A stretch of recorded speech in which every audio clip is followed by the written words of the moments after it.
और मैंने और मेरे पति ने ना लव मैरिज करी थी।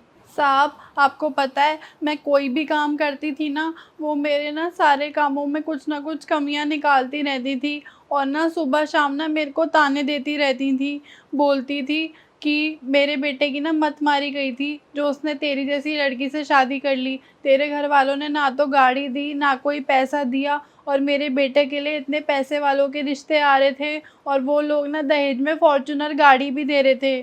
साहब, और आपको पता है मेरे पति तो महीने में 1-2 बार ही आते थे घर में। फिर एक बार ना वो घर पे आए और उन्होंने बताया कि वो ना 1 महीने के लिए विदेश जा रहे हैं। और ना फिर मेरे सास ससुर को ना बढ़िया मौका मिल गया मेरे को घर से बाहर निकालने का। और साहब, जैसे ही मेरे पति विदेश के लिए निकल गए ना घर से, उसके बाद तो उनका बर्ताव और बदल गया और उन्होंने ना मुझे उसी दिन घर से बाहर निकाल दिया, क्योंकि उन्हें पता था कि अब तो उनका बेटा 1 महीने के लिए आएगा नहीं। इसलिए ना उन्होंने मुझे घर से बाहर निकाल दिया और मुझे बोला आज के बाद ना इस घर में लौट के मत आ जाइयो। और साहब, फिर ना मैं बिल्कुल अकेली पड़ गई थी। पहले तो कुछ समझ ही नहीं आ रहा था कि क्या करूं क्या ना करूं।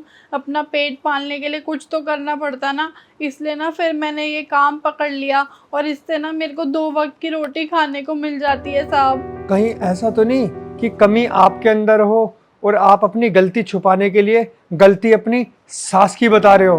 अरे साहब, आप कैसी बातें कर रहे हो?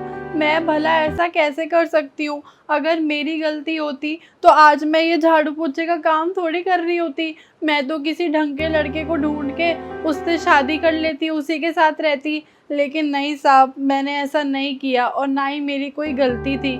मैं तो अपने पति से बहुत प्यार करती थी और मैं ज़िंदगी भर ना उन्हीं के साथ रहना चाहती थी। मैं तो उनके सिवा ना किसी को देखती भी नहीं थी साहब। अगर ऐसी बात है ना अदिति, तो आज के बाद ना तुम्हें ये काम करने की ना जरूरत नहीं पड़ेगी, क्योंकि तुम्हारा पति ना आ चुका है।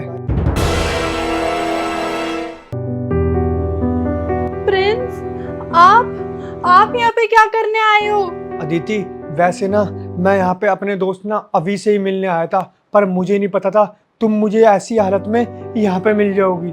जब मैं विदेश से आया ना अदिति घर पे, तो मैंने ना घर में देखा आपको, आप मुझे कहीं नहीं दिखे। तो मैंने मम्मी से पूछा, मम्मी अदिति कहाँ है? तो मम्मी ने मेरे को बताऊं क्या बताया?